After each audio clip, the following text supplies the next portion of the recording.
slow up, no I don't take shit. I got no love for the fakeness. If you wanna play tough and wanna hate this, I'll always show up. I don't ever slow up, no I don't take shit. I got no love for the fakeness. ဗီဒီယိုမှာကျွန်တော်တို့ AI နဲ့ထုတ်ထားတဲ့ဗီဒီယိုတွေပေါ့နော်အဲ့လိုမျိုးဗီဒီယိုတွေတင်တဲ့သူတွေကိုဒါ monetization ပေါ့နော် YouTube ကနေပြီးတော့ monetization အောင်ပြီးတော့အဲ့ဒီကနေဝင်ငွေပေးနေသလားဆိုတာလေကျွန်တော်စစ်ဆေးပြမှာဖြစ်ပါတယ်အဲ့တော့ကျွန်တော်တို့ဒီနေ့အချိန်မှာဆိုရင်ပေါ့နော်ဗီဒီယိုတွေကိုလွယ်လွယ်ကူကူနဲ့ထုတ်လို့ရနေပြီ AI နဲ့ဗီဒီယိုတစ်ခုထုတ်လိုက်တယ်ထုတ်လိုက်ပြီးတော့ပုံမြင်နေဖြစ်ဖြစ်ပေါ့နော်ဒါမှမဟုတ်တီလုံးနဲ့ဖြစ်ဖြစ်ပြနေကြတာရှိတယ်ပေါ့နော်အဲ့တော့အဲ့ဒီဗီဒီယိုတွေကို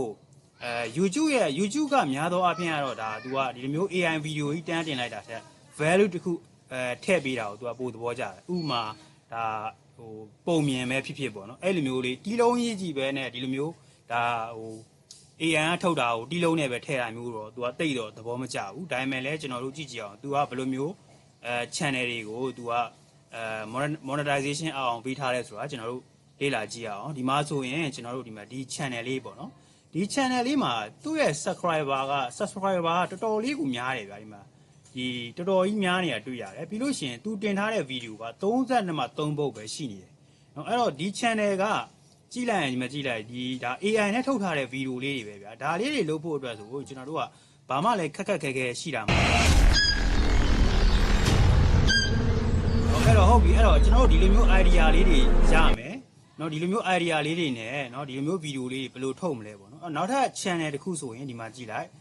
ဒီ channel ပေါ့เนาะဒီ channel ဆိုရင်လည်းဒီမှာကြည့်လိုက်သူတင်ထားတာ16ပုံနဲ့သူက 310k ရှိတယ်ပေါ့เนาะသူရဲ့ follower ပဲပြောပါတော့ဗျာเนาะအဲ့လောက်ရှိတာကိုတွေ့ရတယ်ပြီးလို့ရှိရင်ဒီမှာကြည့်လိုက်သူတင်ထားတာလေးကတော့ဒါပုံမြင်လေးတွေပေါ့ဒါပုံမြင်လေးတွေကိုမှသူကနောက်ခံစကားပြောလဲပါတယ်စကားပြောလေးနဲ့သူကပြောသွားတာဖြစ်တယ်ပေါ့เนาะအဲ့လို့ဒါထက်အင်္ဂလိပ်လိုကတော့ဒါလူကြီးပုံများတယ်ပေါ့ဗျာမြန်မာ channel ထက်တော့ဒါနိုင်ငံတကာ channel တွေကတော့လူကြီးလဲပိုနေတယ်ပိုပြီးတော့များပါတယ်ဟုတ်ပါပြီဒါလေးတွေဝင်ကြည့်လိုက်ပေါ့နော်အဲ့တော့ဒီ channel ဒီ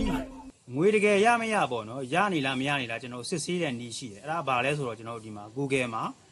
social blade လို့ရိုက်လိုက်ပေါ့နော် social blade လို့ရိုက်လိုက်ပြီးတော့ကျွန်တော်တို့ဒီမှာ enter ခောက်လိုက်လို့ရှိရင်အဲ့ဒီ website ထွက်လာတယ်နော်ပြီးလို့ရှိရင်ကျွန်တော်တို့ဒီအဲ့ထဲကိုဝင်လိုက်ပေါ့နော်ဝင်လိုက်ပြီးတော့ကျွန်တော်တို့ကဒီ channel ပေါ့နော်ဒီ channel ကိုကျွန်တော်ကစစ်ဆေးနေတာဖြစ်တဲ့အတွက်ဒီ channel ရဲ့လိပ်စာအပေါ်ဆုံးကဒီလိပ်စာလေးကိုကျွန်တော် copy ကူးလိုက်တယ်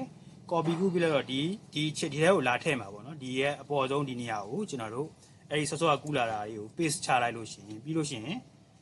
enter ခောက်တာပဲဖြစ်ဖြစ် search လုပ်တာပဲဖြစ်ဖြစ်လုပ်လိုက်ပေါ့နော်အဲ့လိုမျိုးဆိုရင်ကျွန်တော်တို့ဒါဒီ channel ကဒီ monetization အောင်ထားလားမအောင်ထားလားပေါ့နော်လစဉ်ဝင်ငွေဘယ်လောက်ရနေလဲမရနေလဲဆိုတာကိုစစ်ဆေးမှာဖြစ်ပါတယ်သူ့ရဲ့ YouTube လိပ်စာကိုထည့်ပြီးတော့ဒီပေါ်လာတဲ့သူ့ရဲ့ channel name လေးကိုကျွန်တော်နှိပ်လိုက်လို့ရှိရင်ဒါဒီ channel နဲ့ပတ်သက်တဲ့ဟာတွေကိုကျွန်တော်တို့သူကထုတ်ပေးမှာဖြစ်တယ်အဲ့တော့သူဒီဒါလစဉ်သူ့ရဲ့ income ပေါ့နော်သူ့ရဲ့သူဘယ်လောက် earning ရှိလဲကျွန်တော်ကြည့်ရင်ဒီမှာကြည့်လိုက်သူက$826ကနေ 13k ပေါ့နော် 13k ဒေါ်လာကြားထဲမှာသူရနေဒါသူကခံမှန်းပေါ့နော်ဒီလောက်ဘယ်လောက်အတိအကျဆိုတော့ကျွန်တော်တို့ကတကယ်တမ်းပြောလို့မရဘူးဘာကြောင့်လဲဆိုတော့ဒါကြည့်တဲ့နိုင်ငံတွေပေါ်လဲမူတည်တယ်ကြော်ညာတွေကိုကြော်သွားလားမကြော်သွားလားစသဖြင့်ဒီပေါ်မှာမူတည်တာဖြစ်တဲ့အတွက်အတိအကျတော့ဘယ်သူမှတွန့်မပေးနိုင်ဒီလောက်ကြားထဲမှာသူကအဲ့ဒီ channel လေးကတလားကိုဝင်ငွေရနေရဆိုတော့ပြတာဖြစ်တယ်အလားတူဒီ channel ကိုလည်းကျွန်တော်တို့ကကြည့်ပြီးတော့နော်သူဘယ်လောက်ထိ copy ကူးပြီးတော့သူဘယ်လောက်ထိဝင်ငွေရတယ်လဲဆိုတော့ဒီမှာရိုက်ပြီးတော့ရှာပြီးတော့အဲ့လိုမျိုးကျွန်တော်စစ်ဆေးလို့ရပါတယ်အဲ့ဒါကတော့ဒီ channel ကတော့သူက follower subscriber ပိုနေတယ်ပေါ့နော်နဲတော့ကြတော့အဲ့ဒါမှသူဆိုရင်တစ်လားကိုဒေါ်လာ1000ကျော်ကနေဒေါ်လာ2100ကျော်ပေါ့နော်အဲ့ဒီကြားထဲမှာရနေတယ်လို့ပြနေတယ်နော်အဲ့ဒါဆိုရင်ဒါကျွန်တော်တို့သဘောပေါက်လောက်ပြီဒါ AI နဲ့ထုတ်ထားတဲ့ပုံမြင်နေဗီဒီယိုတွေကYouTube ပုံမြင်နေဗီဒီယိုတွေကို YouTube က monetization အောင်ပေးထားတယ်ဆိုတာကိုကျွန်တော်တို့ဒါတွေ့ရမှာဖြစ်တယ်အဲ့တော့ဟုတ်ပြီကျွန်တော်တို့ကအဲ့ဒါအများစုသိပါတယ်เนาะအဲ့လိုမျိုးဘလို့အချိန်မှငွေစရတာလဲဆိုတော့ကိုယ်မှာsubscriber 1000ကျော်ပေါ့เนาะအင်္ဂလိပ်အတန်တော့ကလည်းအရန်ကောင်းတယ်follower ပဲထားပါတော့ဗျာ1000ကျော်ရှိရမယ်ပြီးလို့ရှိရင်ဗာလဲနိုင်ကြည့်ရှုတဲ့နိုင်အရေအတွက်4000ကျော်4000ကပြည့်ရမယ်ပေါ့နော်အဲ့ဒီနှစ်ခုပြည့်လို့ရှိရင်ကျွန်တော်တို့ကဒါဝင်ငွေရစရမယ်ဟုတ်ပြီအဲ့တော့အဲ့လိုမျိုးဗီဒီယိုလေးတွေဘယ်လိုဖန်တီးလဲဆိုတော့လွယ်ကူဖန်တီးလို့ရပါတယ်တပုတ်မလုပ်ခင်မှာပေါ့နော်အဲ့ဒီပုံမြင်တဲ့သက်ဆိုင်တဲ့ဒီပုံတွေဗီဒီယိုတွေရဖို့အတွက်ကျွန်တော်တို့ကဒီ ChatGPT မှာပဲဖြစ်ဖြစ်ပေါ့နော် AI တခုခုမှာကျွန်တော်တို့ပုံမြင်တဲ့သက်ဆိုင်တာတွေထုတ်မှာပေါ့ အဲ့တော့ဘယ်လိုထုတ်မလဲဆိုတော့ကျွန်တော်တို့ဒီမှာကျွန်တော်ဒါကိုယ့်ဘာကိုရေးထားတယ်ဒါအင်္ဂလိပ်လိုမရေးနိုင်ဘူးဆိုလည်းရတယ်သူ့ကိုမြန်မာလိုရေးပြီးတော့အင်္ဂလိပ်လိုပြန်ခိုင်းလိုက်လို့ရပါတယ်အဲ့တော့ကျွန်တော်ကဘယ်လိုလဲဆိုတော့ဒီမှာဒါဒီလူဝင်တကောင်ပေါ့နော်လူဝင်တကောင်ရဲ့အကြောင်းရဲ့နောက်ဟိုပါပေါ့ယုံလေးတကောင်အကြောင်းပေါ့နော်အဲ့ဒီနှစ်ကောင်ကဒီကားတစ်စီးကိုဖျက်ဆီးနေတဲ့အကြောင်းလေးပေါ့နော်အဲ့ဒါကိုကျွန်တော်တို့ဒီဒိုင်မိုးလေးထုတ်ပေးပါနော် prompt 10ခုသူ့ကိုထုတ်ခိုင်းတယ် prompt 10ခုကတော့အခက်ဒီဗီဒီယိုရဲ့အခန်း10ခန်းအတွက်ပေါ့နော်အဲ့လိုမျိုးလုပ်ပြီးတော့ဒါကျွန်တော်တို့က AI ကိုနော်ဒိုင်မိုးလေးရေးပြီးတော့ AI ကိုမေးလိုက်လို့ရှိရင်ကျွန်တော်တို့က10ခုသူကထုတ်ပေးမှာအဲ့ဒါဆိုရင်ကျွန်တော်တို့ကပုံလဲ10ပုံရမယ်အဲ့ဒီပုံကိုဗီဒီယိုအဖြစ်ပြောင်းလိုက်လို့ရှိရင်လည်းဗီဒီယို10ခုရမယ်ပေါ့နော်အဲ့တော့ကျွန်တော်တို့ဒီမှာသူကဒီမဲ့ဒီဒါဆိုရင်လူဝင်ကိုအသေးစိတ်ပြောထားတယ် body ကဘယ်လိုမျက်နှာကဘယ်လိုနော်စသဖြင့်ယုံဆိုရင်လည်းသူကဘယ်လိုနော်အဲ့လိုမျိုးလေးပြောထားတယ်အဲ့ဒီထားကိုကျွန်တော်တို့ကပုံထုတ်မယ်ဆိုကျွန်တော်ရှေ့ရဟိုမှာလည်းပြောခဲ့တာရှိရယ်ဒီ Dreamina အကောင်းတယ်ပေါ့နော် Dreamina ထဲမှာလာပြီးတော့ကျွန်တော်တို့ကပုံရောဗီဒီယိုရောကိုနှစ်ခုလုံးဒီထဲမှာပဲထုတ်လို့ရတယ်နောက်တစ်ခုကတော့ဗီဒီယိုထုတ်ဖို့အတွက်ကောင်းတာပါလဲဆိုတော့ဒီမှာအတန်တော့ကတော့ဘယ်လိုလဲမသိဘူးဗျာနော်ဒီဂျန်ပဲထွက်ပေါ့နော်အဲ့ဒီ AI နဲ့ကိုကျွန်တော်ဝင်လိုက်ပါဝင်လိုက်ပြီးတော့ကျွန်တော်တို့ဒီထဲကလည်းဗီဒီယိုထုတ်လို့ရတယ်အဲ့တော့ကျွန်တော်ကပုံထုတ်ဖို့အတွက်ဒါဟိုတော့ဒါအပြင်တခြားဟာတွေလည်းထုတ်လို့ရပါသေးတယ်နော်ပုံထုတ်မယ်ဆိုကျွန်တော်တို့ဒီနေရာကိုနှိပ်တာပဲဖြစ်ဖြစ်ပြီးလို့ရှိရင်ဒီနေရာကိုနှိပ်တာပဲဖြစ်ဖြစ်ပေါ့နော်သွားလို့ရပါတယ်နော်နှိပ်ပြီးတော့သွားလိုက်ပေါ့သွားလိုက်ပြီးလို့ရှိရင်ကျွန်တော်တို့ကဒီမှာဒီလူဝင်အတွက်ပေါ့နော်လူဝင်အတွက်ဆိုရင်ကျွန်တော်တို့ကဒီမှာဒီလူဝင်အတွက်ရဲ့ဒီယုံအတွက်ရဲ့နော်ထုတ်ပေးထားတဲ့ကျွန်တော်တို့ဒီမှာဒီ prompt လေးရှိတယ်ဒီ prompt လေးကိုကူးလိုက်ပေါ့နော်ကူးလိုက်ပြီးအောက်မှာလဲကျွန်တော်တို့က prompt 10ခုရှိနေမယ်ကျွန်တော်တို့ပထမ prompt မှာဒီနံပါတ်1မှာဆိုရင်ဒါယုံနဲ့လူဝင်တွေကဘာလုပ်မယ်2မှာဆိုရင်ဘာလုပ်မယ်နော်စသဖြင့်နေကျွန်တော်တို့10ပုံထုတ်လို့ရတယ်တခုရမ်းစီထုတ်ရမှာပေါ့ဗျာနော်အဲ့တော့ကျွန်တော်တို့ဒီမှာဒီနေရာမှာကျွန်တော်တို့ကအဲ့ဒီကူးလာတဲ့ဒီအားလေးကိုကျွန်တော်ဒီထဲထည့်လိုက်တယ်ပေါ့နော်ထည့်လိုက်ပြီးတော့ကူးတာကမထိဘူးလားတဲ့ကူးတာကမရဘူးဖြစ်သွားတယ်ထင်တယ်ပြန်ကူးလိုက်မယ်ပြန်အဲ့ဒါလေးကိုကူးမယ်ပေါ့နော်ကူးပြီးတော့ကျွန်တော်တို့ဒီမှာ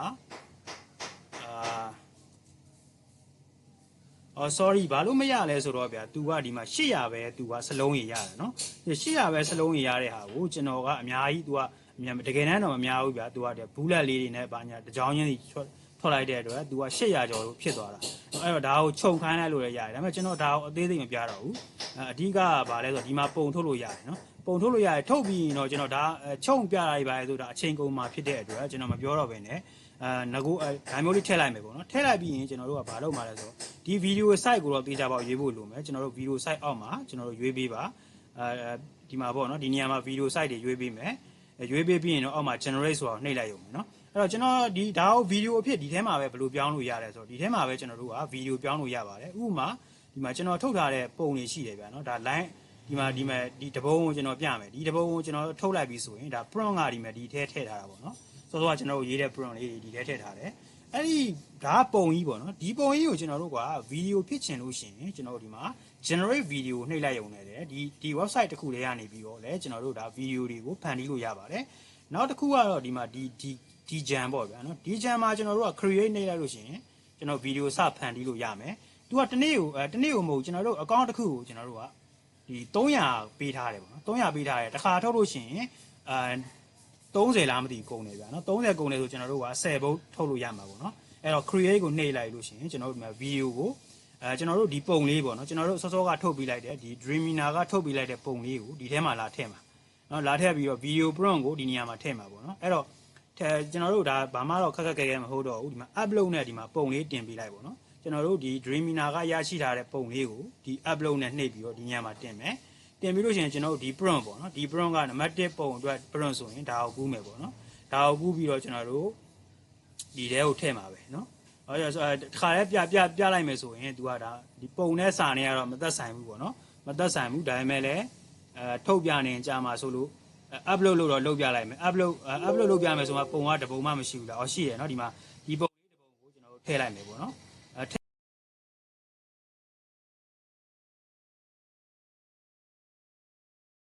်ကျင်းလိုက်မှပဲဒီမှာ generate video ဆိုတာလေးကပေါ်လာတယ်သူ့ကိုနှိပ်လိုက်တဲ့အချိန်မှာသူကကျွန်တော်တို့ဒီမှာ30ဖြတ်သွားတယ်ပေါ့နော်အဲ့တော့သူ့ကို generate video ပေးလိုက်တာ ਨੇ ဒါလေးနဲ့သက်ဆိုင်တဲ့ video ကိုသူကဒီဘက်ချမ်းမှာစတင်ထုတ်ပေးတယ်ပေါ့နော်အဲ့တော့ကျွန်တော်တို့ကဒါဒီ free ပေးတာက300ပဲပေးတာဖြစ်တဲ့အတွက်เนาะကျွန်တော်တို့ကသူ့ကိုဝယ်သုံးခြင်းတယ်ဆိုလို့ရှိရင်ကျွန်တော်တို့ဒီနေရာကိုနှိပ်ပြီးတော့ဝယ်လို့ရှိရင်ဈေးဘယ်လောက်လဲဆိုတာကြည့်လို့ရတယ် ကျွန်တော်တို့ free ပေးတာတွေအများစုကတော့เนาะဒီ monetize video တွေပေါ့เนาะဝင်ငွေရနေတဲ့ video တွေအတွက်တော့တချို့ AI တွေကမပေးဘူးပေါ့เนาะမပေးတာဖြစ်တဲ့အတွက်ကျွန်တော်တို့ကဝယ်သုံးမယ်ဆိုရင်သူကတစ်လကို$5နီးပါးလောက်ကျတယ်ပေါ့နော်$5ဆိုရင်ဗီဒီယိုအပုတ်ဘယ်နှပုတ်ရမယ်ပေါ့နော်9စက္ကန့်အပုတ်ဖြစ်ပါလိမ့်မယ်9စက္ကန့်အပုတ်200ပေါ့နော်အဲ့9စက္ကန့်အပုတ်လေးတွေကိုကပေါင်းလိုက်ခြင်းအပြင်ဗီဒီယိုအရှည်တစ်ပုတ်ရမှာနော်အဲ့မျိုးလေးတွေကျွန်တော်တို့လုပ်သွားလို့ရပါတယ်ဒါက